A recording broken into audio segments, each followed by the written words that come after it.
What's up, guys? It's Matthew again with another video review. This is my third review. I'm going to take a look at my favorite games, Summoner Wars, published by Plaid Hat Games, designed by Colby Dowk.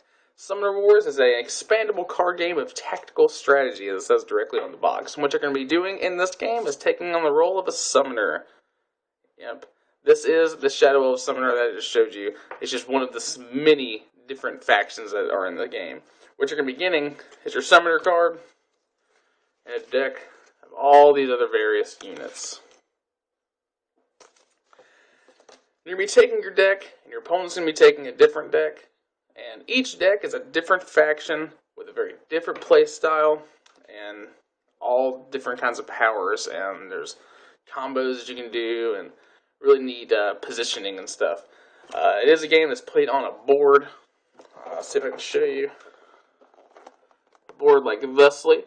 As you can see here, the two opponents have their different units on the board. So as you can see, it's a card game, but with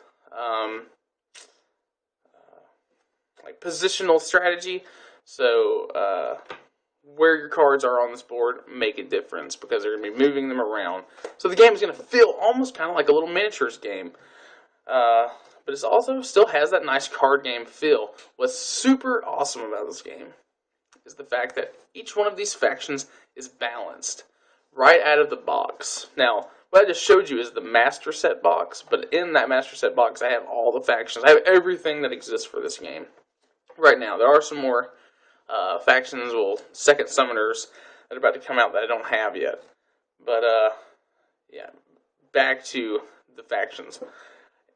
In a lot of these kind of games, these more strategy, tactical, very competitive feeling card games, it's very possible to create imbalances where one deck is always going to be better than another deck, and you kind of have this paper, rock, scissors kind of thing going on. And there's not really that in this. All the factions are pretty much balanced once you know them. The game usually plays about 30 to 45 minutes. It can go a little longer, a little shorter, just depends on the situation.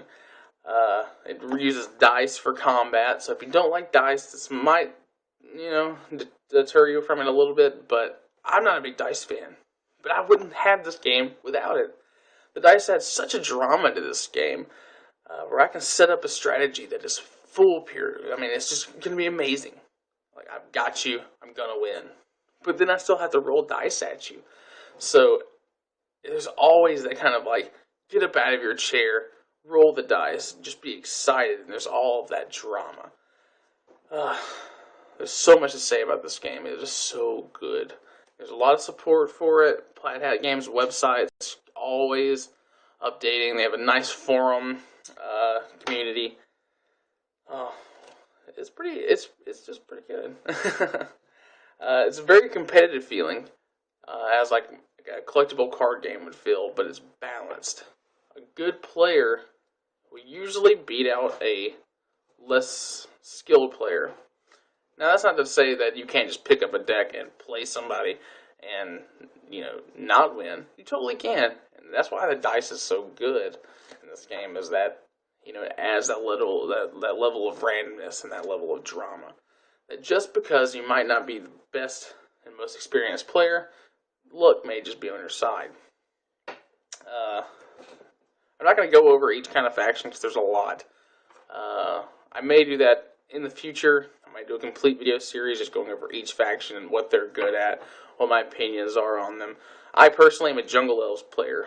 I love the Jungle Elves. But there's all kinds of different stuff, like Sand Goblins, Tundra Orcs. They have these very unique feels that I haven't really seen.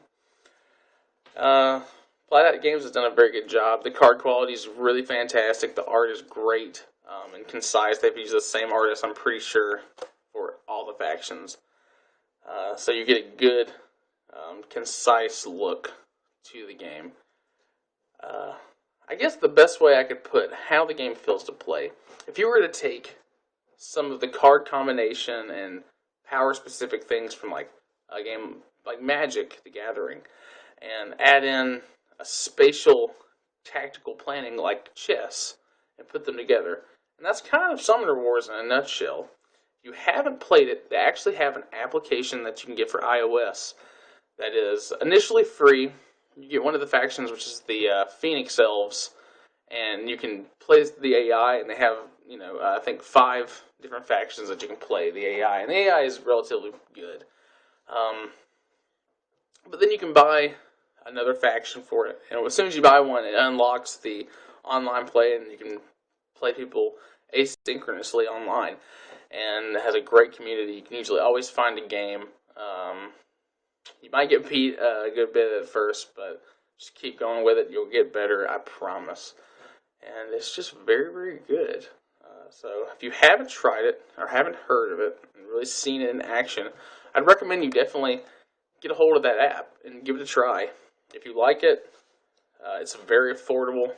I mean, I was a Magic player for a good bit, and what I have spent on everything currently out for Summoner Wars, I spent on, I think, just one deck a few years ago. So if you played Magic and you know the costs involved with playing a competitive level Magic, then this game is going to be very, very refreshing to you, because you're not going to have to be like shilling out a lot of money for it.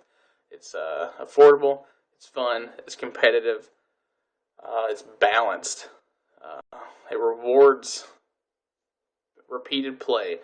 I have played this game more than any game that I have ever played, and I'm still learning, I'm still getting better, I'm still getting beat. So I just keep going back to it. It's just really, really good. If you haven't tried it, I definitely recommend it. That is Summoner Wars by Plaid Hat Games, designed by Colby Dowd. Thanks.